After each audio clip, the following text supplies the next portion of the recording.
Welcome to my story farm house. మళ్ళీ వజ్రకేయుడు బిగ్గరగా నవ్వుతూ, హిరణ్యాక్ష, ఆ భటులు నన్ను బంధిస్తారట. ఇప్పుడే నా కళ్ళ ముందు ఉన్న ఈ 6 తలలు నేల కొరగాలి అనగానే హిరణ్యాక్షుడు ఒక్కసారిగా ఆగ్రహావేశంతో ఉగ్రావతారమెత్తి అక్కడికి వచ్చిన మా భటులను ఒక్క దెబ్బకు నరికివేశాడు. ఇక ఆలస్యం చేయడం మంచిది కాదనుకున్న భైరవ కూడా యుద్ధానికి సిద్ధమై ఆ సేనాధిపతితో యుద్ధం చేస్తున్నారు. ఇద్దరి మధ్య యుద్ధం హోరాహోరీగా జరుగుతుంది. మా తండ్రి గారు నా దగ్గరకు పరిగెత్తుకుంటూ వచ్చి, మహారాణి, మన యువరాణిని తీసుకుని ఇక్కడి నుండి వెడలిపోండి. నేను భైరవ క్షణంలో ఈ నీచుణ్ణి మట్టుబెట్టి వస్తాము అని చెప్పగానే మా తల్లిగారు నా చేతిని అమాంతం పట్టుకుని వేగంగా లోపలికి లాక్కెళుతున్నారు. ఇంతలో ఆ వజ్రకేయుడు తన దగ్గర ఉన్న అతి చిన్న ఖడ్గాన్ని మా తల్లిగారి వెన్నులోకి గురి చూసి విసిరాడు. మా తల్లిగారు పెద్దగా అరిచి నేల కూలబడిపోయారు. నేను ఆవిడను పట్టుకుని పెద్దగా రోదిస్తున్నాను. ఇంతలో మా తండ్రి గారు, ఓరి నీచుడా, రాజధర్మం ఏమాత్రం పాటించని నీది ఒక జన్మేనా? ఆడవారిపై వెనక నుంచి దాడి చేయడం కూడా ఒక వీరుని లక్షణమేనా అని అమాంతం తన ఖడ్గంతో వజ్రకేయుడిపై దాడికి ఎగబడ్డారు. ఇంతలో మేము ఎవ్వరూ ఊహించని విధంగా ఆ క్రూరుడు తన అంగరకాలో దాచుకున్న ఇంకో చిన్న పదునైన ఖడ్గాన్ని తన మీదకు వెళుతున్న మా తండ్రి గారి గుండెలకు గురిపెట్టాడు. అది నేరుగా మా తండ్రి గారు శరీరాన్ని చీల్చుకుని గుండెల్లో గుచ్చుకుంది. ఇక మా తండ్రి గారి నోట మాట కూడా రాకుండా పైకి ఎత్తిన ఖడ్గాన్ని వదిలేశారు. అమాంతం గుండెలపై చేయి వేసుకుని మోకాళ్లపై కూలబడిపోయారు. నేను మా తల్లిగారిని వదిలి పెద్దగా రోదిస్తూ మా తండ్రి గారి దగ్గరకు పరిగెడుతున్నాను. ఇంతలో భైరవ హిరణ్యాక్షుడిని సంహరించేశారు. నేను నేలపై నిర్జీవంగా పడి ఉన్న మా తండ్రి గారిని పట్టుకుని దిక్కులు ఏకమయ్యేలా ఏడుస్తున్నాను. భైరవ వజ్రకేయుడితో తలబడ్డారు. మళ్ళీ ఇద్దరి మధ్య హోరాహోరీ పోరు జరుగుతుంది. భైరవ, మా తండ్రి గారు చనిపోయేలా ఉన్నారు. తొందరగా ఏదో ఒకటి చేసి మా తండ్రి గారిని కాపాడండి అని దీనంగా వేడుకుంటున్నాను. భైరవ చేయి అరక్షణం ఆగితే మృత్యువు కబలించడానికి చూస్తుంది. చూపు తిప్పితే ఆయన తల ఎక్కడ తెగిపడుతుందోనన్న భయంతో వేగంగా పరిగెత్తుకుంటూ ముందుకు వెళుతున్నారు. భైరవ జడిసి పారిపోతున్నారనుకుని వజ్రకేయుడు కూడా భైరవను వెంబడించాడు. భైరవ మాత్రం వేగంగా వెళ్ళి మా అంతఃపుర భవనంలో ఉన్న పెద్ద జయభేరిని తన ఖడ్గంతో గట్టిగా మోగించేసరికి ఆ గంట గట్టిగా మోగడం ప్రారంభించింది. ఆ శబ్దానికి బయట నుంచి భటులు పెద్ద మొత్తంలో అంతఃపురంలోనికి ప్రవేశించారు. వస్తున్న భటుల గుంపును చూసి వజ్రకేయుడి వెన్నులో ఒక్కసారిగా దడ పుట్టినట్లయింది. ఇక్కడే ఉంటే భైరవ తనని ప్రాణాలతో ఉంచడని తెలిసిన వజ్రకేయుడు, భైరవా, ఇప్పుడు బ్రతికిపోయానని సంబరపడుతున్నావేమో. రాజు లేని ఈ రాజ్యాన్ని, తండ్రి లేని ఆ యువరాణిని ఎప్పటికైనా దక్కించుకుని తీరుతాను అని వేగంగా పరిగెత్తుకుంటూ వెళ్ళి అంతఃపురం కిటికీలోంచి కిందకు దూకేశాడు. భటులారా, వాణ్ణి అందుకోండి. వాడు కోట ప్రాంగణం నుంచి బయటకు వెళ్ళకూడదు అని ఆజ్ఞ వేశారు భైరవ. భైరవ నోటి వెంట ఆజ్ఞ వెలువడగానే భటులందరూ కూడా కిటికీ వైపు పరుగులు తీశారు. భైరవ మళ్ళీ గట్టిగా, వాడు నాకు ప్రాణాలతో దక్కాలి, వాడిని ఎవరు సంహరించవద్దు అని అనగానే భటులు ఒక్కసారే వెనక్కి తిరిగి, చిత్తం మహారాజా అని కిటికీలోంచి ఒకరి తర్వాత ఒకరు కిందికి దూకేశారు. భైరవ పరుగు పరుగున మా తండ్రి గారి దగ్గరకు వచ్చారు. వెంటనే మా తండ్రి గారిని ఎత్తుకుని, ఇంతటి చిన్న ఖడ్గం మీలాంటి ధీరులను చంపలేదు, కంగారు పడకండి. యువరాణి, మీ అంతఃపుర రాజ్యవైద్యులు ఎక్కడా అన్నారు. వెంటనే మా తండ్రి గారు భైరవ చేతిని పట్టుకుని కిందకు దింపమని సైగ చేశారు. భైరవ మా తండ్రి గారిని నేలపై పడుకేశారు. మా తల్లిగారిని చూస్తూ నన్ను కూడా తన దగ్గరకు తీసుకువెళ్ళమన్నట్లు కళ్ళతో చెప్పారు. వెంటనే భైరవ మా తండ్రి గారిని మా తల్లిగారి పక్కకు చేర్చారు. నేను హృదయం ముక్కలయ్యేలా రోదిస్తున్నాను. భైరవ మనస్సు కూడా ఆ సమయంలో చలించిపోయి భైరవ కళ్ళు కూడా చెమ్మగిల్లాయి. బాధపడకండి యువరాణి, నేను వెళ్ళి వైద్యులు వస్తున్నారో లేదో చూసొస్తాను అని భైరవ పైకి లేస్తుంటే మా తండ్రి గారు ఒక్కసారే భైరవ చేయి పట్టుకుని కిందకి లాగారు. భైరవ, మేము బ్రతకడం అసాధ్యం అనిపిస్తుంది. మీరు మా గురించి దిగులు చెందవద్దు. ఈ రోజుతో ఈ జన్మకు మాకు విముక్తి రాసిపెట్టాడు ఆ భగవంతుడు అని ఆయాసపడుతూ అన్నారు. అలా అనకండి తండ్రి గారు, మీరు లేని ఒక్క క్షణాన్ని కూడా నేను ఊహించుకోలేను. మన పరివారం అంతా ఏమయ్యారో నాకు అర్థం కావట్లేదు. మీకు ఆపద సంభవించిందని తెలిసి కూడా ఇంత జాప్యం చేస్తున్నారంటే మన రాజ్యంలో కూడా మనకు తెలియకుండా అంతర్యుద్ధం మొదలైనట్లుంది. అదే తల్లి నా బెంగ కూడా. నీకు వివాహం చేసి నా చేతుల మీదుగా అత్తారింటికి సాగనంపాలని ఎన్ని కలలు కన్నానో, నీ కడుపున పుట్టబోయే బిడ్డను నా పొత్తిళ్లలో ఆడిస్తూ మురిసిపోవాలని ఎంత ఎదురు చూశానో. కానీ నా కలలేమీ తీరకుండానే నిన్ను అనాథను చేసి వెళ్ళిపోతున్నాము. ఈ తల్లిని తండ్రిని క్షమించమ్మా అని మా తల్లిగారు కూడా నా చెంపలు నిమురుతూ తీవ్రంగా దుఃఖిస్తున్నారు. వారిరువురి రక్తంతో మా పట్టు వస్త్రాలు రక్తవర్ణంలోకి మారిపోయాయి. స్వయంవర వేదిక కాస్త శ్మశాన వాటికలా కనిపిస్తుంది. ఇంతలో మా తండ్రి గారు నా చేతిని భైరవ చేతికి అందించి పొంగుకొస్తున్న దుఃఖాన్ని ఆపుకుంటూ, భైరవ, మా యువరాణిని ఎంతో అల్లారుముద్దుగా పెంచుకున్నాము.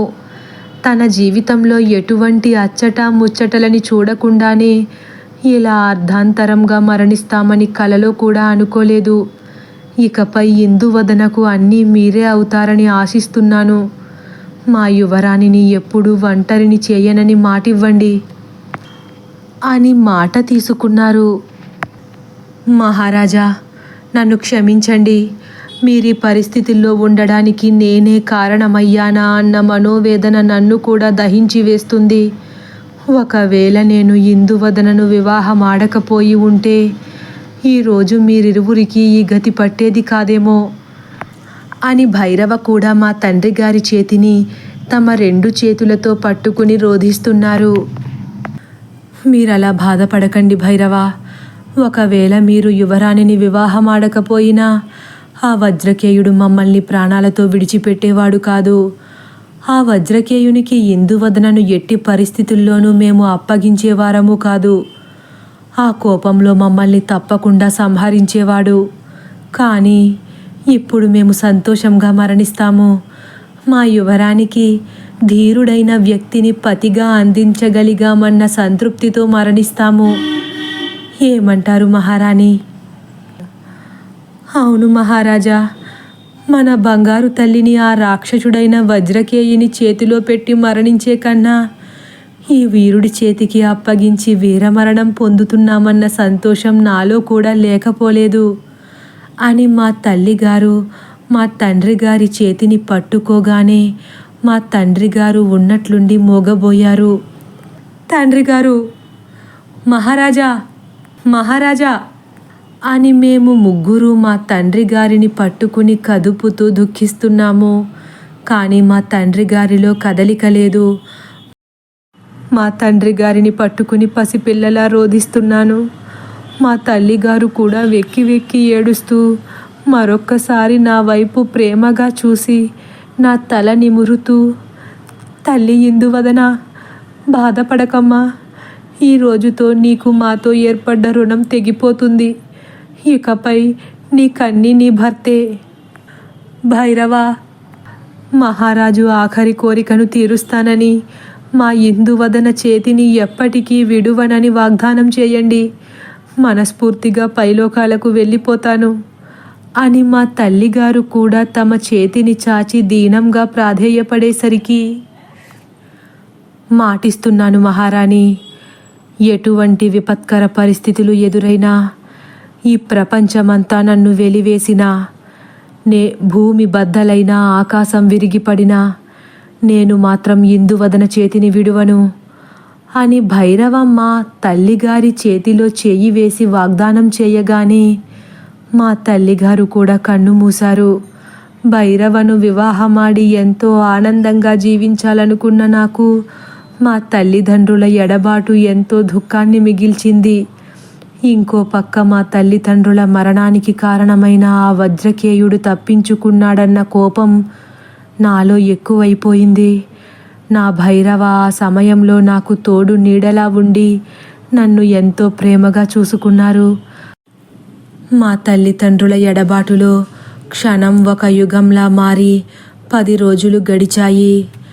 అలా ఒకరోజు మా తల్లిదండ్రుల చిత్రపటం ముందు నిలబడి ఏడుస్తున్న నన్ను చూసి, దేవి, ఇంకెంతకాలం ఇలా రోదిస్తూ ఉంటారు? మీరు ఇక్కడే ఉంటే మీ తల్లిదండ్రుల జ్ఞాపకాలు మిమ్మల్ని విడిచిపెట్టవు. అవును భైరవ, ఈ కోటలో ప్రతి అణువణువు వాళ్ళు నాపై చూపించే ప్రేమానురాగాలతో నిండిపోయింది.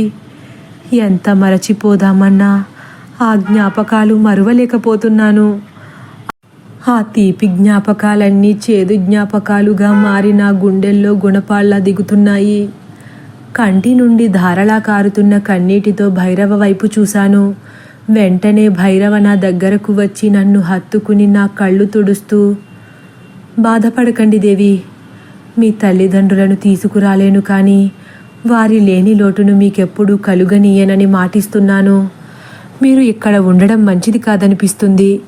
అందుకే రేపే మన రాజ్యానికి బయలుదేరదాము అన్నారు భైరవ. మీ రాజ్యానికా? మీ రాజ్యం ఏమిటి దేవి? అది ఇకపై మీ రాజ్యం కూడా. ఆ రాజ్యానికి కాబోయే మహారాణి మీరు. మీ భ్రమ కాకపోతే మీ రాజ్యానికి మహారాణిగా నన్ను రాణి మాలినీదేవి ఒప్పుకుంటారా? ఎందుకు ఒప్పుకోరు దేవి? మీ పరిస్థితి తెలిస్తే మిమ్మల్ని ఎంతో ఆదరిస్తారు మా తల్లిగారు. ఆవిడ మనసు కూడా మీలానే వెన్న కన్నా మృదువైనది, పాల కన్నా స్వచ్ఛమైనది. మీరు మా తల్లిగారు మిమ్మల్ని కోడలిగా అంగీకరిస్తారా లేదా అని ఎటువంటి కలత మనసులో పెట్టుకోవద్దు. ఆవిడ తప్పకుండా మిమ్మల్ని తన కోడలిగా స్వీకరిస్తారు. రేపే మన రాజ్యానికి బయలుదేరదాము. మరి ఈ రాజ్యం? అసలే నాన్నగారు మరణించాక ఈ రాజ్యాన్ని కబలించాలని అయిన వాళ్లే ఎదురు చూస్తున్నారు మహారాజా. దీని గురించి కూడా మీరసలు కలత చెందవద్దు యువరాణి. ఈ రాజ్యాన్ని మన రాజ్యంలో కలిపే వరకు మా సేనాధిపతి చంద్రగుప్తునికి ఈ రాజ్యం బాధ్యతలు అప్పగిస్తాను. చంద్రగుప్తుడా? అతనిని నమ్మవచ్చా భైరవా? అనుమానంగా అడిగాను. నిస్సంకోచంగా దేవి, చంద్రగుప్తుడు నా నమ్మిన బంటు. అయిన వాళ్ళైనా నన్ను మోసగిస్తారేమో కానీ చంద్రగుప్తుడు మాత్రం ఈ భైరవను ఎప్పటికీ మోసం చేయడు. నా చిన్నతనం నుండి చంద్రగుప్తుణ్ణి నేను చూస్తూనే వస్తున్నా. రాజాజ్ఞను శిరస వహించడంలో తనను మించిన వారుండరు. అవసరమైతే రాజు కోసం తన ప్రాణాలైనా అర్పిస్తాడు. అటువంటి నమ్మిన బంటుని మీరు ఇప్పటి వరకు చూసి ఉండరు. అంత గొప్పవారా? అవును దేవి, రేపు మీరే చూస్తారుగా చంద్రగుప్తుడు ఎంత రాజభక్తుడో. సరే భైరవా, మీరు ఎలా అంటే అలానే. కానీ ఆ వజ్రకేయుడు ఇప్పటికి తప్పించుకోవచ్చు దేవి. కానీ ఏదో ఒకరోజు ఆ వజ్రకేయుణ్ణి ఓడించి తీసుకువచ్చి మీ ముందు నిలబెడతాను. మీ చేతులతో మీరే ఆ వజ్రకేయుడి తలను 1000 ముక్కలు చేయాలి. అది మీ భైరవ కళ్ళారా చూడాలి. తొందరపాటు వలదు మహారాజా. మా తండ్రిగారు తరచుగా అనేవారు, ఆ వజ్రకేయుడి సైన్యంలో ప్రతి ఒక్కడు 100 రాక్షసులతో సమానమని. అందుకే ఆచితూచి వ్యవహరిద్దాం. తప్పకుండా దేవి. ఇకపై రాజ్యానికి సంబంధించిన ఏ విషయమైనా, అంతఃపుర విషయమైనా ఏదైనా మీతో చర్చించకుండా ఎటువంటి నిర్ణయము తీసుకోను. నిశ్చింతగా ఉండండి. మా వజ్రకేయుడి విషయాన్ని మనసులోంచి తీసేసి మన రాజ్యానికి సిద్ధం కండి. రేపే మనం బయలుదేరాలి మహారాణి అని చెప్పి ఆ మరునాడే నా భైరవ ఎంతో సంతోషంగా నన్ను వారి రాజ్యానికి సగౌరవంగా తీసుకువెళ్లారు. రాజప్రాకారంలో అడుగు పెట్టడమే యువరాజు భైరవవర్మ వకుల సామ్రాజ్య యువరాణి ఇందువదనని వివాహమాడి మన రాజ్యానికి తీసుకువచ్చారని రాజమాతకు కబురందింది. భైరవ నన్ను అంతఃపురంలోకి తీసుకువెళ్ళకముందే మంత్రివర్యులు మా వద్దకు వచ్చి తల వంచుకుని నిలబడి, క్షమించాలి మహారాజా, మీరు రాజభవనానికి కాకుండా రాజసభాస్థానంలో కొలువుదేరమని రాజమాత కబురు చేశారు అని అతి వినయంగా విన్నవించారు. అప్పటి వరకు అత్తింట్లో అడుగు పెడుతున్నానని అతి వినయంతో వంచిన నా తల ఆశ్చర్యంగా భైరవ వైపు తిరిగింది. కంగారు వలదు దేవి. మన వివాహం గురించి మా తల్లిదండ్రులకు ఆలస్యంగా కబురు చేశాము కదా, ఆ విషయమై మనతో చర్చించాలనుకుంటున్నారేమో. అది కూడా రాజధర్మమని మీకు నేను తెలియజేయనక్కర్లేదు కదా. భైరవ మాటకు అంగీకరించి తలను నెమ్మదిగా సరే అన్నట్లు ఊపి మౌనంగా తలదించుకున్నాను. భైరవ నన్ను రాజసభకు ధీమాగా తీసుకువెళ్లారు. నేను కూడా అంతే ధైర్యంగా సభలో అడుగుపెట్టాను. మేము వెళ్ళి అక్కడ ఉన్న ఆసనాలపై కూర్చుని ఎదురు చూస్తున్నాము. కాసేపటికి మొత్తం రాజకుటుంబీకులందరూ గుంపులు గుంపులుగా ఆస్థానంలో అడుగుపెట్టారు. వారి రాక గమనించిన వెంటనే ఉన్న పలంగా నేను భైరవ చేతులు పట్టుకుని లేచి నుంచున్నాము. మహారాజు ఆదిత్యవర్మ భార్యతో సమేతంగా సింహాసనాన్ని అధిష్ఠించారు. మిగిలిన వారు కూడా ఎవరి ఆసనాల్లో వారు ఆసీనులయ్యారు. ఇంతలో మహారాజు, భైరవ, ఒక రాజ్యానికి కాబోయే మహారాజుగా ఉండి ఇలా మీరు ప్రవర్తించిన తీరు బహు ఆశ్చర్యార్థకంగా ఉంది అని గంభీరంగా అడిగారు. ఇందులో ఆశ్చర్యమేముంది తండ్రి గారు? అంత తేలికగా తేల్చి చెప్పేసేంత చిన్న తప్పేమీ చేయలేదు యువరాజా మీరు. నా మనసుకు నచ్చిన స్త్రీని వివాహం ఆడడం తప్పేలాగవుతుంది తండ్రి గారు? మీకు మీరుగా ఈ లోకంలో అడుగు పెట్టలేదని మరచిపోతున్నారు యువరాజా. అవును తండ్రి గారు, కానీ నా మనసు ఇందువదనను తప్ప మరే స్త్రీని వివాహం ఆడడానికి సిద్ధంగా లేదు. అప్పటి వరకు ఎంతో ధైర్యంగా ఉన్న భైరవ ఒక్కసారిగా దీనంగా మాట్లాడేసరికి, మీకు ఆ యువరాణి అంతగా నచ్చితే మరి చిన్ననాటి నుండి మిమ్మల్ని అమితంగా ప్రేమిస్తూ మిమ్మల్నే తన భర్తగా ఊహించుకున్న చంద్రవింద పరిస్థితి గురించి ఒక్కసారైనా ఆలోచించారా? తండ్రి గారు క్షమించాలి. నిజానికి చంద్రవింద ప్రేమించేది నన్ను కాదు, వంశపారంపర్యంగా వస్తున్న నా హోదాను, కీర్తిని. హోదాల కోసం, కీర్తి కోసమో వివాహాలు చేసుకోవడం మంచిది కాదని నా అభిప్రాయం మహారాజా. చంద్రవిందపై మీకు మక్కువ లేదని తెలియజేయడానికి ఇంత ఆలస్యం చేయకుండా ఉండాల్సింది. మీరు యువరాణి ఇందువదనను ఇష్టపడుతున్నారని ముందే మాకు తెలియజేయాల్సింది. భైరవ ఒక్కసారిగా ఆశ్చర్యపోయారు. మహారాజు వైపు దిగ్భ్రాంతితో చూస్తున్నారు. సమాధానం చెప్పండి యువరాజా. మీకు చంద్రవిందను వివాహమాడడం ఇష్టం లేకపోతే ఈ విషయం ముందే తెలియచేయాలి కదా అని మళ్ళీ మహారాజు ఆగ్రహంగా అడిగేసరికి, తల్లిగారు, తండ్రి గారికి ఈ విషయం తెలియజేయలేదా అని విస్మయంగా అడిగారు భైరవ. అప్పటి వరకు మౌనం వహించిన మాలినీదేవి ఒక్కసారే కోపావేశంతో రగిలిపోతూ, లేదు భైరవ, తెలియజేయాల్సిన అవసరం లేదనిపించింది అని చాలా కరుకుగా చెప్పేశారు. ఎందుకలా చేశారు? నేను ఇప్పటికే చాలాసార్లు చెప్పాను కదా నాకు చంద్రవిందపై మనసు లేదని. ఎప్పుడు అడిగినా మీరు ఈ విషయాన్ని తండ్రి గారితో చెప్పాననేవారు కదా. ఏమిటి మహారాణి, ఏం జరుగుతుంది ఇక్కడ? భైరవ మనసు మీకు ముందే తెలుసు. తదుపరి భాగం కోసం వేచి ఉండండి. ఒకవేళ నా కథ కానీ మీకు నచ్చినట్లయితే లైక్ చేసి సబ్స్క్రైబ్ చేయడం మర్చిపోకండి. Thank you for watching.